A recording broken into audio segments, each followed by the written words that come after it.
देखो, गीता में जो मुख्य वाक्य लिखा है वो लिखा है काम महाशत्रु है।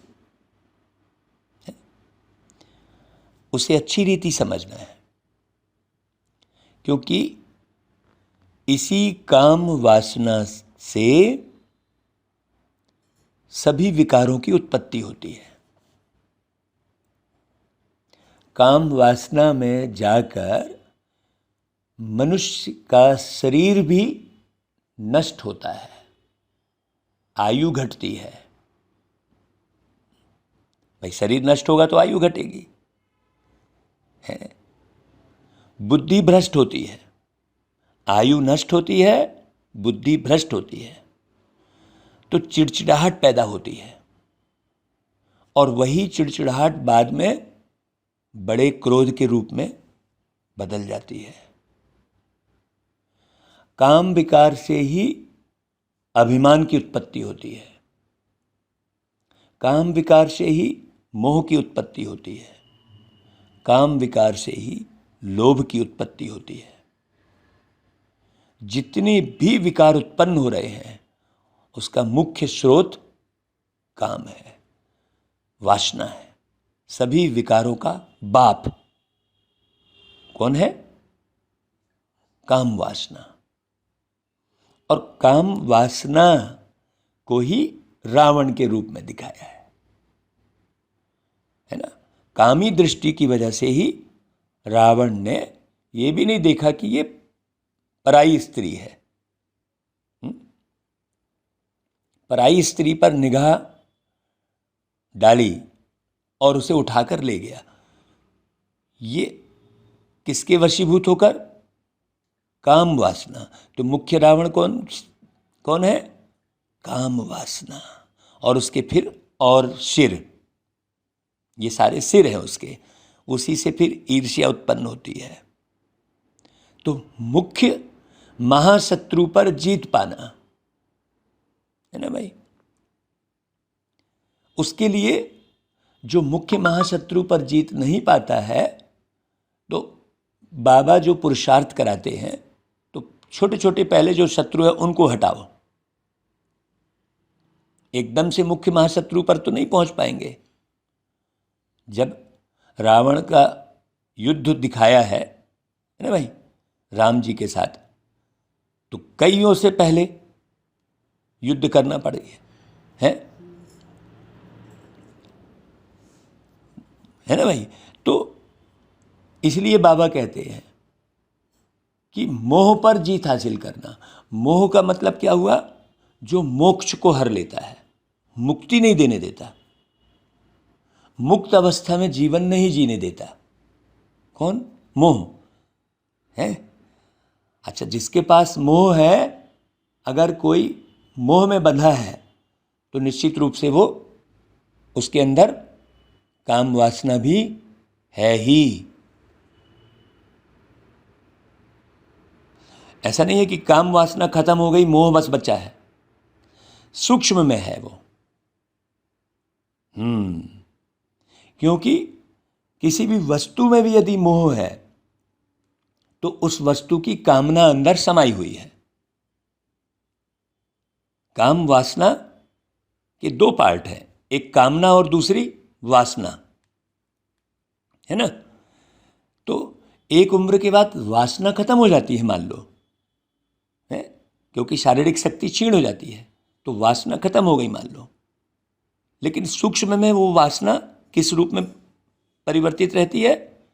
कामना के रूप में। तो रोज की मुरली सुनकर हम एक एक पॉइंट पर गहरा विचार सागर मंथन करके जब हम किसी चीज को समझेंगे तभी तो उसे हम कर पाएंगे भाई। आपको हमने कोई भी रेसिपी बनाने की विधि समझाई और आपको समझ में ही नहीं आई तो आप बनाएंगे कैसे? चाहे वो कोई भी रेसिपी हो या किसी भी चीज का निर्माण हो। तो स्वनिर्माण के लिए भी स्व के अंदर समाई हुई सुवृत्ति और कुवृत्ति, दोनों को बहुत अच्छे से समझना ही योग है, योग्यता है। व्यक्ति स्वयं को अच्छी रीति जाने। तो बाबा कहते हैं, मीठे बच्चे, इस पुरानी दुनिया में और कोई भी आस न रख। भविष्य ऊंच पद पाने के लिए सिर्फ नष्टो मोहा बनो, मतलब मोह पूरी तरह से नष्ट रहे। यदि आपके अंदर मोह नहीं है तो फिर दुख का नामो निशान नहीं रहेगा। काम, क्रोध, लोभ, मोह और अहंकार इस क्रम में बोलते हैं, है ना भाई? तो देखो, अहंकार सबसे आखिरी में बोलते हैं, ध्यान देना बात को। काम, क्रोध, लोभ, मोह, अहंकार है। अहंकार पर भी जीत हासिल कब होगी? जब मोह पर जीत हासिल होगी। देखिए, अपने बंगले का भान, अपनी गाड़ी का भान, अपने पुत्रों का भान, अपने धन दौलत का भान, अपने रिश्ते नातों का भान, ये सब क्या है? ये अहंकार ही तो है। किसी को अपने पुत्र का अहंकार है, मेरे इतने पुत्र हैं। किसी को अपने राजपाट का अहंकार है। तो जितने भी भान हैं वो सब कहाँ से जुड़े हुए हैं? वो मोह से भी जुड़े हुए हैं। आप मोहित हैं, मोह में बंधे हैं, तो आपको अहंकार है। और कुछ भी नहीं है, ये संसार सिर्फ एक किराए का घर है ना? इसको छोड़ना ही है, ये भाव। तो नष्टो मोहा बनो, मतलब पूरी तरह से मोह नष्ट रहे। मोह जो विकार है ना, वो सभी विकारों को समेट के रखा रहता है। बाकी मोह विकार के सामने में सभी विकार छुपे रहते हैं। जिसने मोह पर जीत हासिल नहीं की, इसका मतलब वो किसी भी विकार पर जीत हासिल कदापि नहीं कर सकता। वो अपने इंद्रियों के प्रभाव में ही रहेगा। तो इसके लिए क्या उपाय है?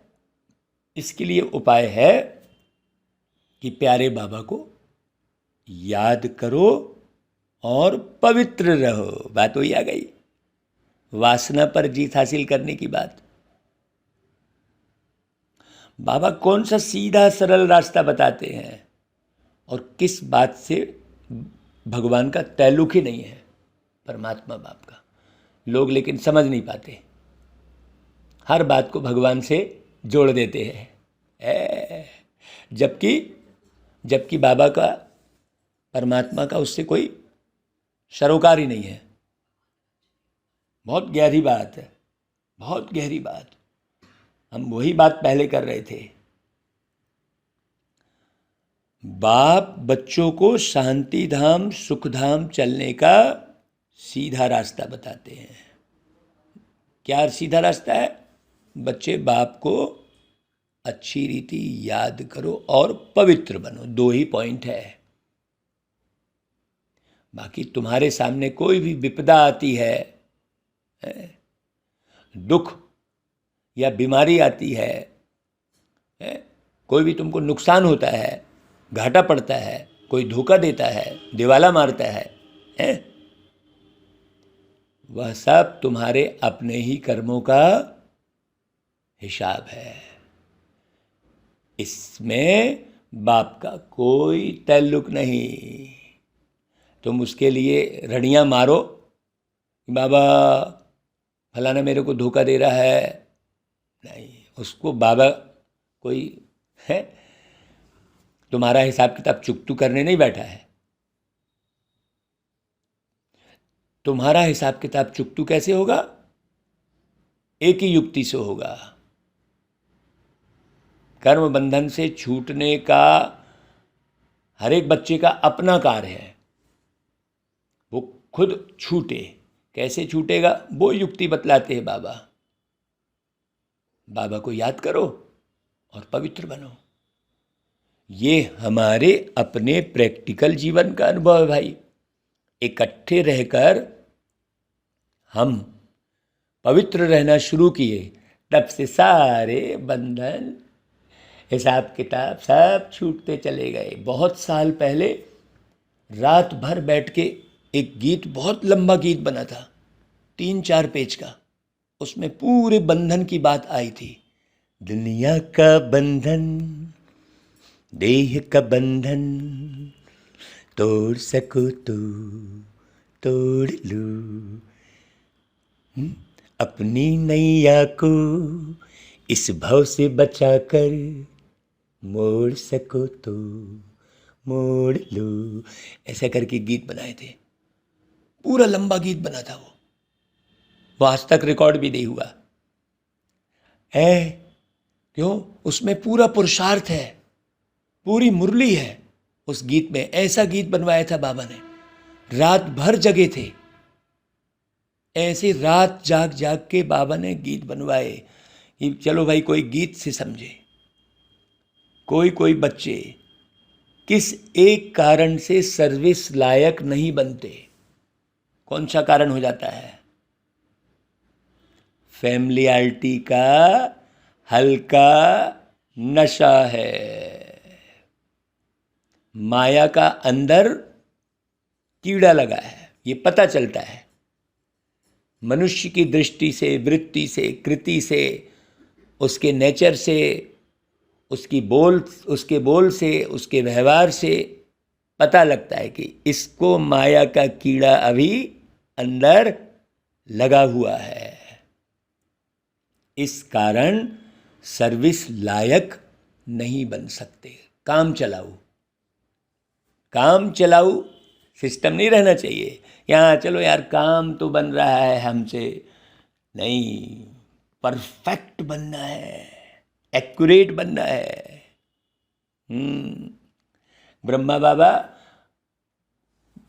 पुरानी फिल्मों के गीत निकालते थे चिंतन मनन करके कि बाबा की वाणी के हिसाब से कौन सा गीत फिट बैठेगा, है ना भाई। पहले जो गीत बजते थे उनमें से गीत बजवाया बाबा ने, लौट गया गम का जमाना है।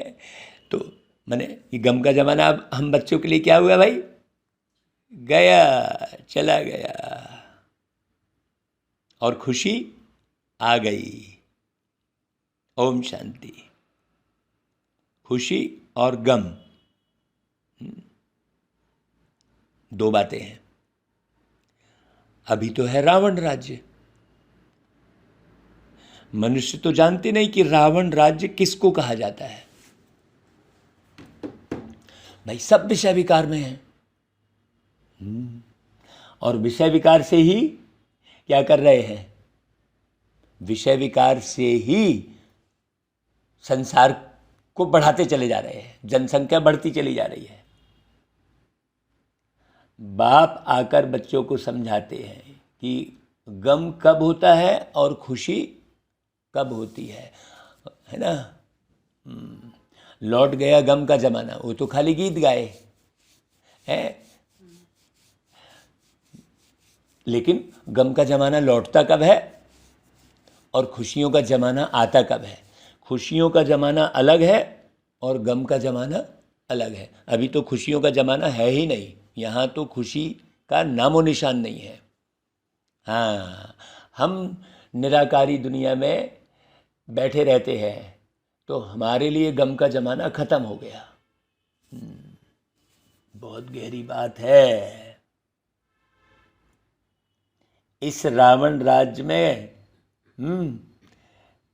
थोड़े में ही गम महसूस करेंगे, थोड़े में खुशी। तो वो गीत गाते हैं खुशी गम, कभी खुशी कभी गम, तररम पम पम, ऐसे गीत गाया करो, ऐसे करके गीत है ना भाई। कभी खुशी कभी गम, ऐसा करके। तो ऐसे गीत गाएंगे, कभी खुशी कभी गम, बार बार वो गम और खुशी के मिले जुले गीत ही गाते हैं। सदा खुशी वाली बात नहीं है। और प्यारे बाबा शिव बाबा, शिव के सामने में सदा शिव रहता है, सदा शिव, मतलब सदा खुशी वाला जीवन बनाते हैं बाबा। ऐसे नहीं कि अभी अभी खुशी, अभी अभी गम। बच्चे ने जन्म लिया तो खुशी, मर गया तो गम। अरे भाई, ज्ञान ही नहीं है। आत्मा का ज्ञान रहे, आत्मा का ज्ञान रहे, अपने निराकारी दुनिया की स्मृति रहे, निराकारी प्यारे बाबा की स्मृति रहे, तो यहाँ न खुशी से मतलब रहेगा यहाँ की, न गम से। खुशी और गम से पूरा परे की स्थिति। बाबा ऐसी दुनिया बना रहे हैं जहाँ गम का नामो निशान नहीं रहेगा। वहाँ ऐसे नहीं होगा कि बच्चा पैदा हुआ और ख़त्म हो गया, अपनी पूरी आयु जी के जर्जर शरीर होने के बाद शरीर छोड़ेगा, तो गम वाली कोई बात रहेगी ही नहीं। अभी आया था भाई 129 साल की एक महिला, अब वो जो है बिस्तर में ही पड़ी है, पूरा मैंने पूरे नर कंकाल और उसमें कोई अंतर ही नहीं दिख रहा है। चमड़ी पूरी समाप्त है भाई, और उस कंडीशन में है, मतलब चर्म का भान पूरा जब खत्म हो गया पूरा, अब चमड़ी है ही नहीं तो चमड़ी का भान कहाँ से रहेगा। अभी तो चमड़ी ही तंग करती है, चिकनी चूपड़ी चमड़ी को ही देख रहे होते हैं ना, एकदम सिंपल सी बात है। और चमड़ी को हटाओ जरा तो सारा आकर्षण खत्म हो जाएगा। आकर्षण किसका है? चमड़ी का ही है। बड़ी गहरी बात। तो अब वो 129 साल की जो दिखाई है फोटो और जो वीडियो आया है, वो शरीर छोड़ेगी तो कोई गम थोड़ी होगा किसी को, रत्ती भर भी गम नहीं होगा, न उसको गम होगा शरीर छोड़ने वाले को, न उसके संगी साथी को गम होगा। क्यों? अपने समय पर शरीर छोड़ रहे हैं। यहाँ तो सब उल्टा सुल्टा ज्ञान है, न खान पान का ज्ञान है न रहन सहन का ज्ञान है। यहाँ तो सारे विषय विकारों ने क्या कर रखा है, पूरा घेर के रखा हुआ है, बांध के रखा हुआ है विषय विकारों ने। तो ये रावण राज्य कहते हैं बाबा एक शब्द में। सन्यासी भी कहते हैं यहाँ का सुख काग विष्टा के समान है, तो जरूर कहेंगे यह गम की दुनिया है, खुशी की दुनिया है ही नहीं, भ्रम है। यहाँ तो चारों तरफ गम ही गम है, खुशी का सिर्फ भ्रम है। ये बताया जा सकता है भाई बहुत अच्छे से, परंतु उन्हों को यह पता ही नहीं है कि सदा सुख जहाँ गम का नाम निशान भी ना हो, वह होता ही है सतयुग में। ऐसे सतयुग को लाने का ही पुरुषार्थ करना चाहिए बाबा के निर्देशन प्रमाण। तो बाबा की मुरली और बाबा के सिवाय अगर दूसरी तरफ बुद्धि जा रही है तो तुम सतयुग से दूर होते जा रहे हो। जितना बाबा से बुद्धि हटेगी, बाबा के ज्ञान से बुद्धि हटेगी, उतना ही आप सतयुग में देर से आएंगे। और बहुत ही ज़्यादा हटी है तो सतयुग में आएंगे ही नहीं, त्रेता में आएंगे। और बहुत ज़्यादा हटी है, पूरी दुनिया में लिप्त है, तो वो सतयुग त्रेता में तो आएंगे ही नहीं। कैसे आएंगे भाई? बड़े सोचने की बात है कि नहीं? तो यह तुम बच्चे अभी जानते हो कि बरोबर अभी रात है। कौन सी रात है? अज्ञान की रात है ना भाई? इस रात और दिन की बात नहीं कर रहे हैं। इतनी बेहद की बात इस दुनिया में कोई, वो तो चंद्रमा और सूरज का ही पुरुषार्थ कराते बैठे हैं। बेहद की बात कहाँ बता रहे हैं कोई भी। आप, हमने ढेर आश्रम गए हैं, ढेर आश्रम, कहीं पर 11 दिन मौन रह जाओ तो भाई अब मौन रह गए, कुछ सुने नहीं, कुछ समझे नहीं, तो वो 11 दिन मौन रहने का फायदा क्या? मौन रह के आप ज्ञान का मनन चिंतन कर रहे हो, अंदर समझ विकसित कर रहे हो, तब तो अच्छी बात है। अब चुप हो, ना कुछ चिंतन मनन है ना कुछ नहीं, तो उससे क्या, थोड़े समय बहुत अच्छा लगेगा। 11 दिन की चुप्पी का फल एक शांति की महसूस तो होगी, बड़ा बढ़िया लगेगा। तो कई आश्रमों में बस यही, भैया आ जाओ, मौन रहो, हम जो खिलाएं वो चुपचाप खा लो, खत्म। ना खाने की तरफ ललक रहे ना कुछ, तो वैसे पुरुषार्थ से आत्मा तो संपन्न नहीं बनेगी ना भाई। बाबा तो पूरे सतयुग की बात कर रहे हैं। तो ऐसे हम कई आश्रमों में गए हैं। बाबा बेहद की रात और बेहद के दिन का जिक्र कर रहे हैं। इस दुनिया में कोई कर ही नहीं सकता, क्योंकि सब हद में है। संत भी है वो, ऋषि मुनि भी है, तो कहाँ है वो? हद में है। कोई मनुष्य है तो वो भी हद में है।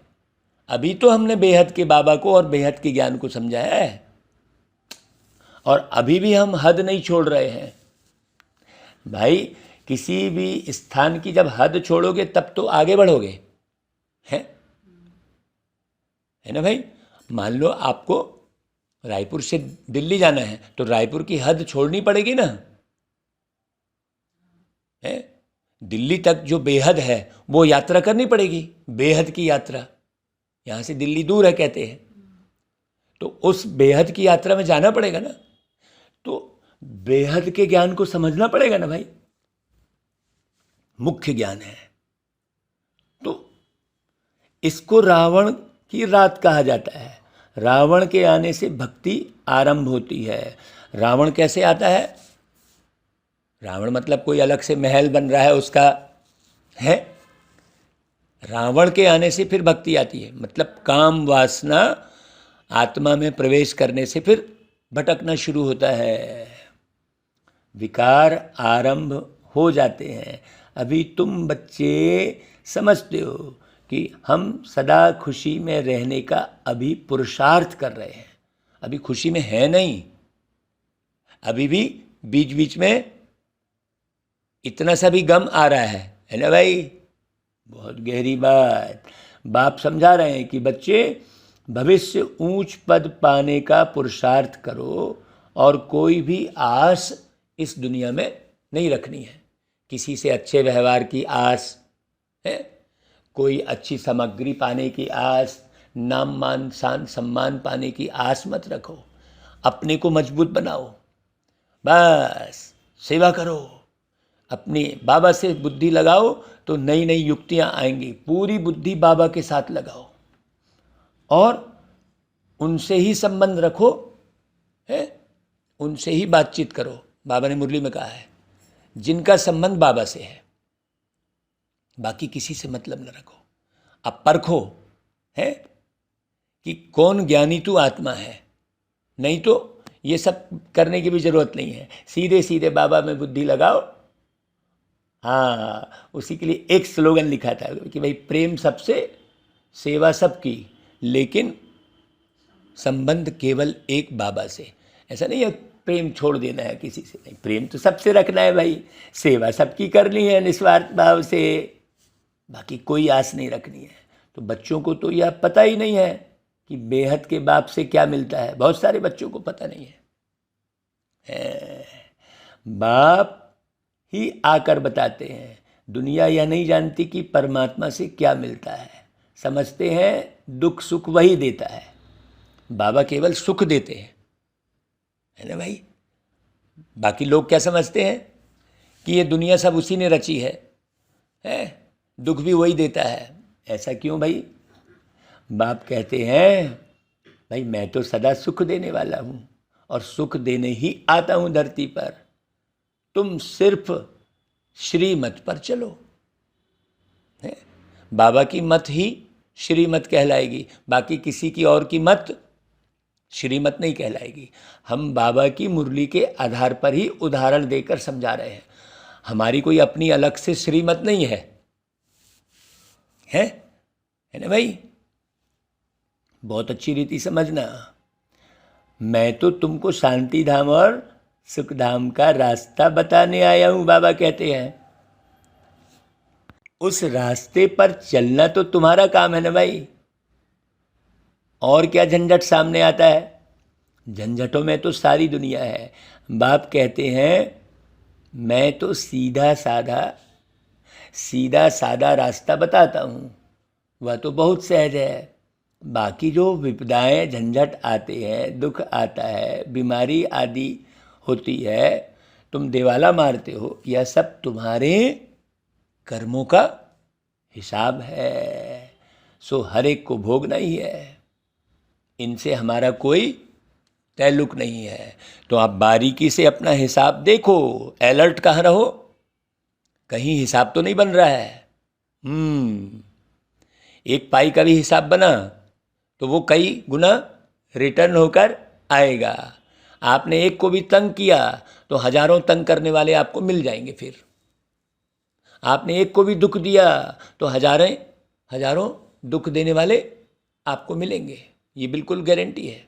आपने एक को भी धोखा दिया, आपने पाई पैसे की बेईमानी की तो आपका हजारों का नुकसान होना ही होना है। हाँ, जब आपने अपने विकर्म काट लिए और थोड़े से भी बचे हैं तो थोड़ा सा कहीं लग जाएगा छोटा सा घाव हो जाएगा, और बड़ा बचा हुआ है तो बड़ा घाव होगा। बहुत गहरी बात समझना। तो अब आत्मा में बचा हुआ क्या है, कई जन्म जन्मों के हिसाब किताब है, एक जन्म के थोड़ी। बाबा ने पूरा 84 जन्मों का हिसाब ही बताया। इसीलिए तो बाबा की मुरली और बाबा के ज्ञान के अलावा इस दुनिया में कोई भी सही है ही नहीं। तो बाबा कहते हैं हर एक को भोगना है, इनसे हमारा कोई ताल्लुक नहीं है। इस समय भी कोई ऐसा पाप करते तो दुख भोगना पड़ता है। मैं तो तुमको रास्ता बताने आया हूँ, मेरा फरमान है, मुझे याद करो और पवित्र रहो। सबसे मुख्य बात कैसे रहो, ये भी युक्तियाँ बताते हैं बाबा। अब आप रोज़ मुरली बहुत परफेक्ट होकर सुनेंगे, खूब बारीकी से, उसमें मन नहीं लगाएंगे, उस पर ध्यान नहीं देंगे, या फिर सवेरे आपने मुरली सुन ली, बाकी समय आप दूसरी तरफ ध्यान देंगे तो भी आपको फायदा नहीं होने वाला है। आपने सवेरे मुरली सुनी तो पूरे दिन भर आपको मुरली के ख्यालात चलने चाहिए, बाबा की याद आनी चाहिए, तब तो। बाकी तो है, बहुत गहरी बात बता रहे बाबा। तो बाबा जो है रास्ता बताते हैं, अब चलना तुम्हारा काम है? माथा मारो तुम पुरुषार्थ करने के लिए, है ना भाई? माथा मारना, पुरुषार्थ करना तो तुम्हारा काम है। यह सब कर्म बंधन तुम बच्चों का है। कुछ भी कष्ट हो रहा है तो आप उसमें उबलो नहीं, ऐसा हो रहा है वैसा हो रहा है। हाँ भाई, मुरली सुनती है हमारी धर्मपत्नी रोज, हम देखते हैं, कुछ भी तकलीफ होती है तो चुपचाप अपने बाबा को याद करके लेट जाती है, एक बार भी नहीं बोलेगी कि मेरे को ये तकलीफ है। ये मुरली सुनने का प्रभाव है भाई, जो सवेरे से उठकर दोनों इकट्ठे पवित्र रहकर और जो बाबा में हम बुद्धि लगाए हुए हैं, उसकी कमाल ये है कि हमारी गृहस्थी बिल्कुल मंदिर बनते चली जा रही है। हाँ, है ना भाई? बड़ी गहरी बात। तो ये तो हम अपनी आँख के सामने देख रहे हैं भाई, मुरली का प्रभाव, बाबा की याद का प्रभाव, पवित्र रहने का प्रभाव। भाई कर्म भोग तो आएगा। आपने उल्टा सीधा खा लिया, वो भी तो गलत कर्म कर लिया ना भाई। इस शरीर में आपने उल्टी सीधी चीज़ें डाल दी तो वो भी गलत कर्म कर दिया। दूसरा, आपने आत्माओं के साथ जो दुर्व्यवहार किया होगा उसके परिणाम स्वरूप वो आत्माएं भी तुम्हें तंग करेगी। तो ये सारा ज्ञान होने के कारण क्या हो रहा है कि कोई भी कष्ट आता है तो हम अपने आँख के सामने देखते हैं। हाँ, कि भाई बड़े चुपचाप अपना कोई भी कष्ट आता है तो बाबा को याद करते लेट जाते हैं, विश्राम कर लेते हैं। ये प्रैक्टिकल बात हम आपके सामने शेयर कर रहे हैं भाई। तो बहुत गहरी बात समझना, पवित्र रहना। बाबा दो बातें बताते हैं, कहते हैं गृहस्थ व्यवहार में रहे, पवित्र रहना। बाबा जानते हैं स्त्री का पति में, बच्चों में मोह बहुत रहता है। हाँ, उनसे छुटकारा पाना मुख्य बात। और खास बात बाबा ने स्त्री के लिए कही भाई। तो जितनी माताएं हैं भाई, जरा गौर से सुन लो अच्छे से बाबा की बात। हाँ, नष्टो मोह बनना, है ना भाई, यह तो भाई बच्चों का काम है। और जो पुरुष वर्ग है ना, उसके अंदर भी मोह रहता है, वो मोह को प्रकट नहीं करता है। माताएं मोह को प्रकट करती हैं, पुरुष जो है क्रोध को प्रकट कर देता है, माताएं क्रोध को प्रकट नहीं करती, मोह को प्रकट करती हैं। दोनों में अंतर है। ये सब गहरी बात समझने की है। तो बाप तो सिर्फ दो बातें कहते हैं, अगर पूरा वर्षा लेना है तो एक पवित्र जरूर बनना है और दूसरा योग में रहना है। हाँ, अपनी जांच करते रहनी है, दूसरों की जांच में बुद्धि नहीं लगानी है। कोई बात में तुमसे अगर कोई लड़ते हैं तो यह हुआ तुम्हारे कर्मों का हिसाब किताब। अभी तुम बहुत अच्छे कर्म कर रहे हो, पिछले कर्म का भी हिसाब किताब आपके सामने तो आएगा ना भाई, कहाँ जाएगा? दुनिया तो एक ही है तो तुम भाग के जा ही नहीं सकते इस दुनिया से कहीं भी। अब जैसे कहा 9,000 करोड़ लेके भाग गया, तो भाग के जाएगा कहाँ? इस दुनिया के अलावा कोई दूसरी दुनिया है ही नहीं। वो तो हिसाब किताब उस आत्मा को चुकतू करना ही पड़ेगा। बाकी तुम पवित्र रहो, उसके लिए तो गवर्नमेंट भी रोक नहीं सकती। बाप तो रास्ता बताते हैं कि तुमको घर बार नहीं छोड़ना है, गृहस्थ व्यवहार में रहते पवित्र रहना है। ये बहादुरी दिखा ली है भाई, बाबा पहले बोलते थे। और योग में रहना है। मनुष्य समझते हैं पवित्र रहना तो बड़ा मुश्किल है भाई, क्योंकि ऐसी शिक्षा किसी ने कभी दी ही नहीं है। भल कितने भी ब्रह्मचारी रहते हैं, परंतु यहाँ तो कायदा है गृहस्थ व्यवहार में रहकर पवित्र रहना है। तो हमको तो बड़ी खुशी होती है भाई, बड़े फलक से कह सकते हैं।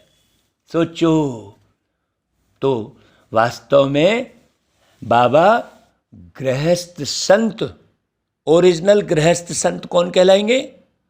जो गृहस्थ में रहने वाले बाबा के बच्चे हैं, ओरिजिनल गृहस्थ संत वही कहलाएंगे।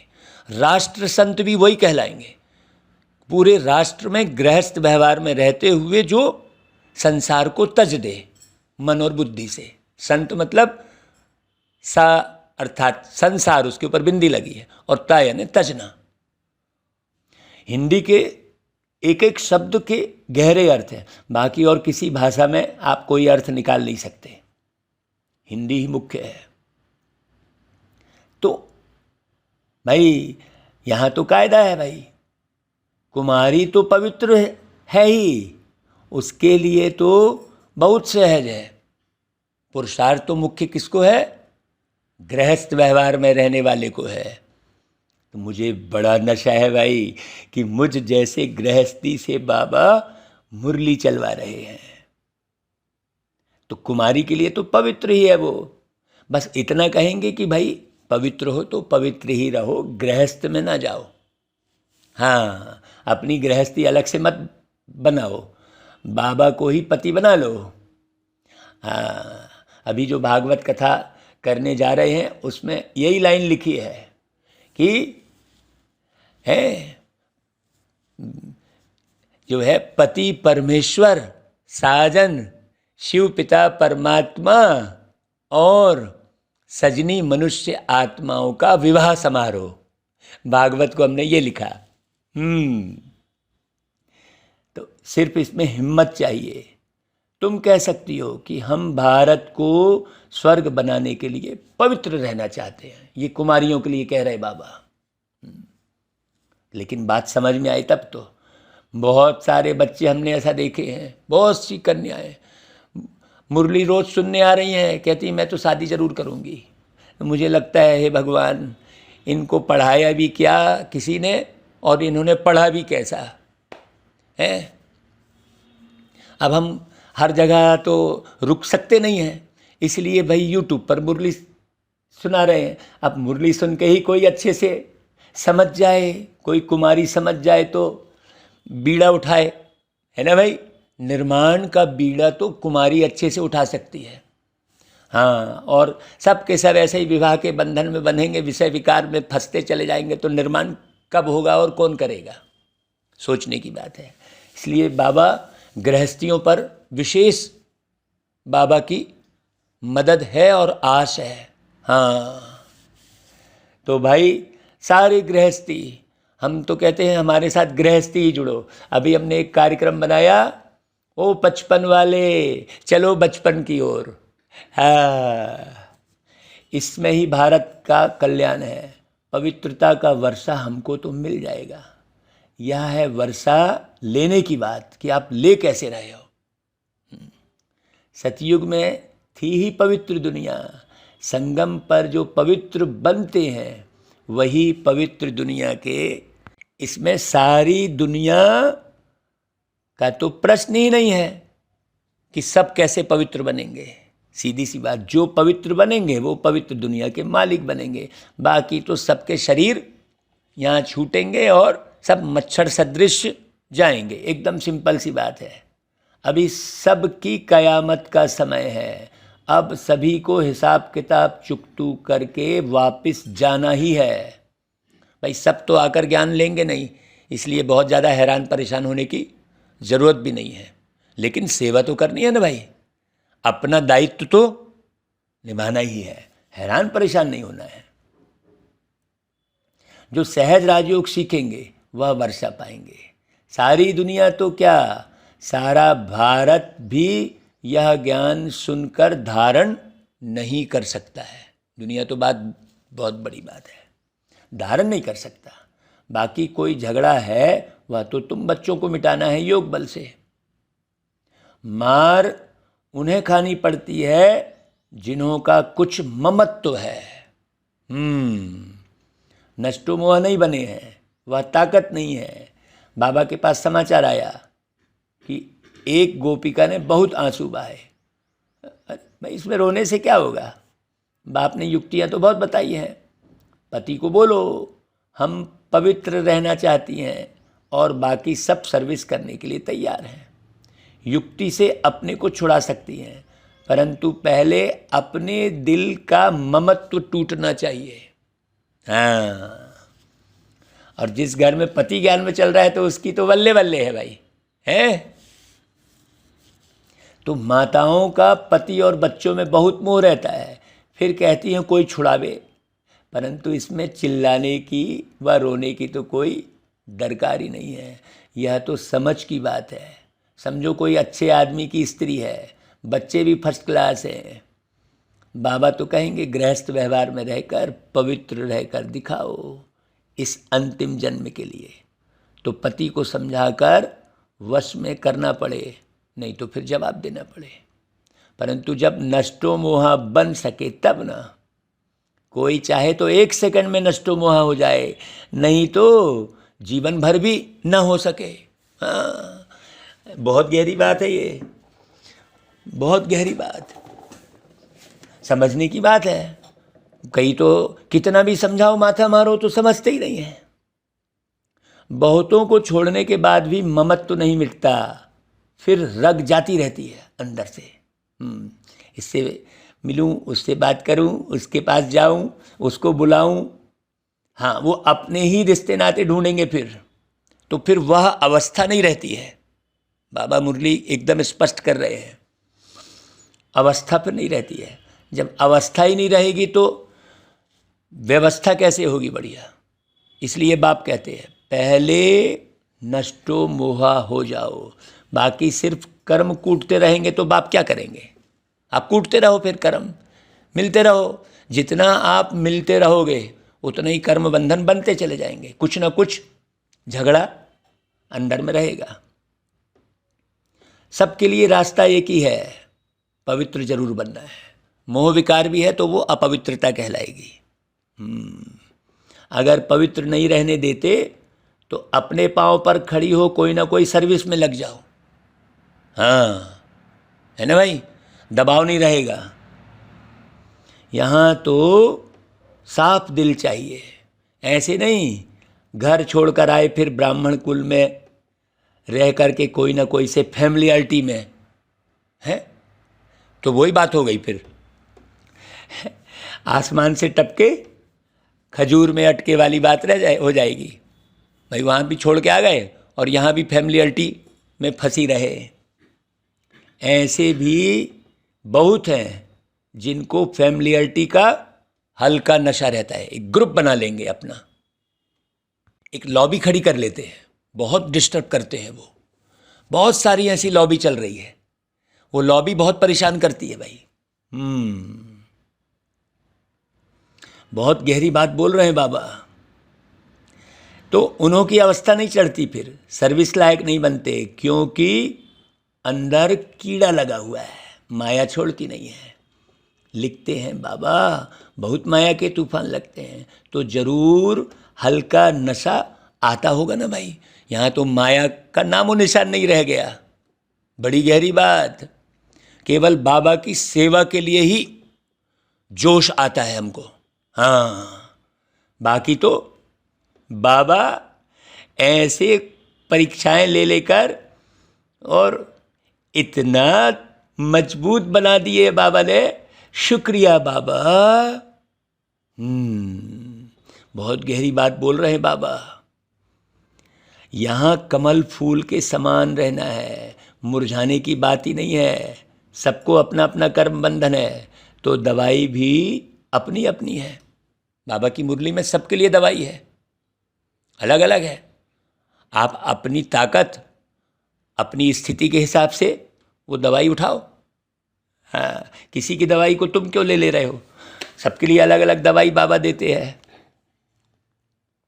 कोई कमाई लिए पूछते हैं तो बाबा उनका पोता मेल देख राय देते हैं।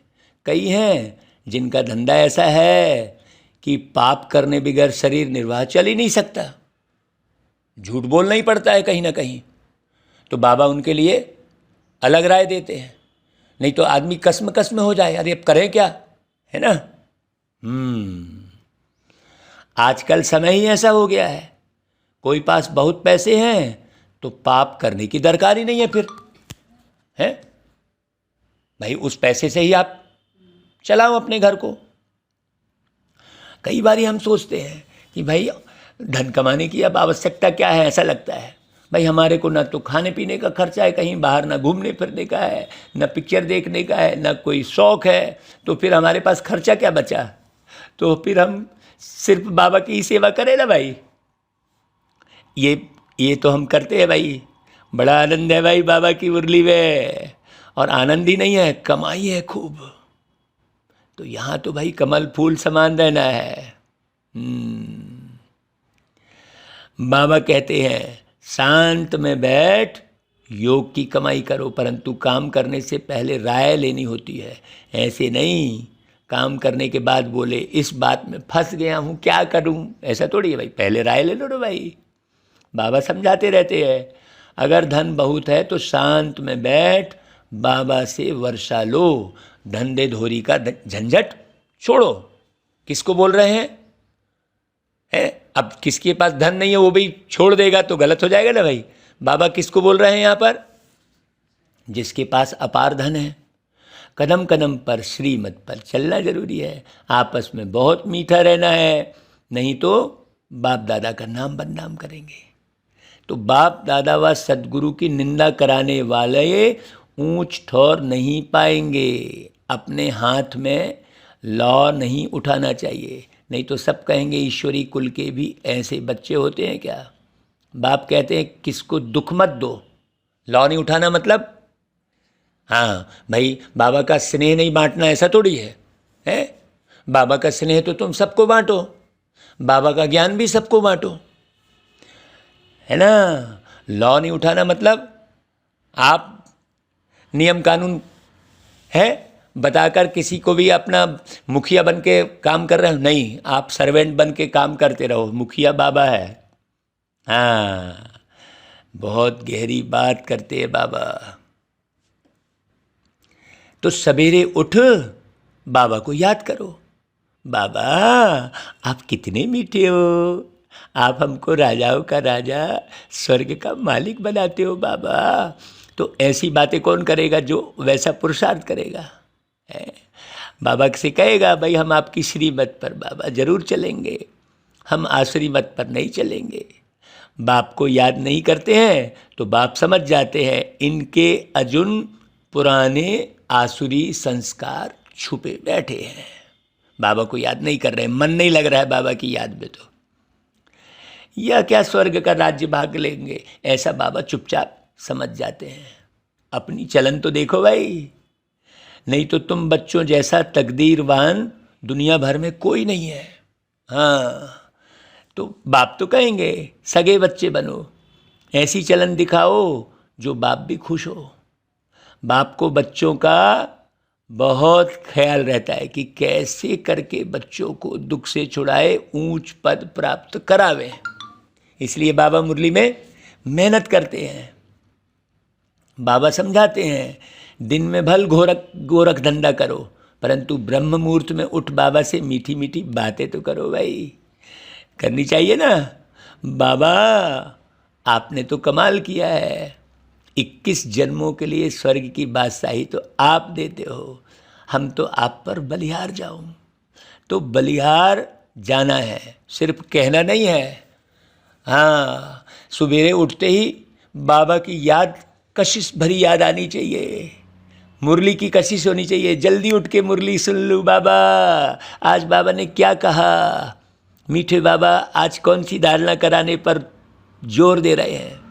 जब ऐसा करेंगे, जितना समय याद में रहेंगे, उसका असर सारा दिन चलेगा। बहुत बीके हैं जो सुबह को उठते ही नहीं हैं, तो धारणा भी नहीं होती है। जो सुबह उठेगा नहीं, बाबा से प्यार से बातें नहीं करेगा, उसको धारणा होगी भी नहीं, स्पष्ट कह दे रहे हैं बाबा। तो सवेरे जागने की आदत पड़ जानी चाहिए, फिर देखो कैसे सर्विसेबल बन जाते हैं। जिसको सर्विस का शौक है वो कहाँ भी जाकर सर्विस करेगा। गाली तो मिलेगी, आपको बेइज्जती भी करेंगे, आप गाली से और बेइज्जती से मत डरो। हाँ चलो भाई क्या बात है ऐसा, और आप मूंझ गए तो आप सर्विस कैसे करोगे। आप किसी के यहाँ जाओगे, हाँ अभी टाइम नहीं है बोलेगा, वो दुत्कार के भगा देगा। तो आपको मूंझना नहीं है भाई, नहीं है अपने युग का, अपने कुल का नहीं है, नहीं सुन रहा है, बस उसमें मूंझने की क्या दरकार है। आपको तो भीड़ में जाना है। या तो फिर आप लिस्ट बना लो, तो सबसे तो मिले नहीं हो जो आप लिस्ट बना सको, है कौन देवात्मा बैठा है ये तो ढूंढना पड़े ना भाई। तो बाबा कहते हैं कि भाई गाली तो मिलेगी, 100 में से 1 निकलेगा ही निकलेगा, इसमें लज्जा नहीं होनी चाहिए। सर्विस तो जहाँ तहाँ है, सिर्फ करने वाला हो। बाबा युक्तियाँ तो बताते रहते हैं, नशा होना चाहिए, और सभी नशों में नुकसान है भाई। बगैर नशे नर को नारायण बनाने के, भाई यह नशा तो बाप चढ़ाते हैं, बाकी कोई के पास ज्ञान का नशा तो है ही नहीं। पतित दुनिया और पावन दुनिया का भी किसको तो पता ही नहीं है। पतित दुनिया में जरूर पतित होंगे, तब तो पावन देवताओं को पूजते हैं। सतयुग त्रेता में तो पावन महाराजा महारानी होकर गए हैं। रावण की राजधानी शुरू होती है द्वापर से, द्वापर मतलब 2 राहें पर भटक गए। एक एक युग का अर्थ भी बताए हमने पिछले मुरलियों में। त्रेता मतलब हल्का तिरिया का भान आ जाना, और कलयुग मतलब कल का ही सोच रहे हैं, बस बीते हुए कल में झगड़ा कर रहे हैं, नहीं भैया हमको वहाँ नहीं जाना, ऐसे ऐसा होता है। नहीं तो फिर क्या करोगे तुम, सोचो बाबा की सेवा करोगे कैसे। बाबा कहता है भाई बेइज्जती भी आपको सहनी है, हाँ इसमें लज्जा नहीं आनी है, गाली भी सुनना है, सब कुछ करना है। दिखाया है ना भाई, श्री कृष्ण जी ने 100 गालियाँ सुनी, वो भी तो दिखाया है भक्ति में। तो बच्चे जानते हैं कि शिव बाबा हमको अच्छे कर्म सिखलाते हैं और फिर पद का भी साक्षात्कार कराते हैं। यह है प्रत्यक्ष फल का साक्षात्कार। आज सवेरे हम अमृत बेले देख रहे थे कि हम सागर में हैं और वहाँ खूब सारे लोगों की पता नहीं चाबियाँ जो है चाबियाँ पड़ी हुई हैं। तो मैं सबकी चाबी उठा उठा कर इकट्ठी कर रहा हूँ भाई, किसकी किसकी चाबी है जो सागर में छूट गई है। तो फिर सवेरे ध्यान मैंने बाबा को याद किया तो मालूम पड़ा कि वो है बाबा की चाबी किस में है, मुरली में है। सागर कहाँ है, वो मुरली ज्ञान का सागर, उसमें से चाबी, बहुतों की चाबी, बहुतों ने अपनी चाबी इस विषय सागर में खो दी है। ऐसे ऐसे तो दृश्य दिखाते बाबा। भाई सतयुग त्रेता में तो पावन महाराजा महारानी होकर गए हैं। बहुत गहरी बात। बच्चे जानते हैं कि शिव बाबा हमको अच्छे कर्म सिखलाते हैं। तो जबकि बाप स्वयं आए हैं सिखलाने के लिए, तो सीखने की कितनी उत्कंठा होनी चाहिए ना भाई।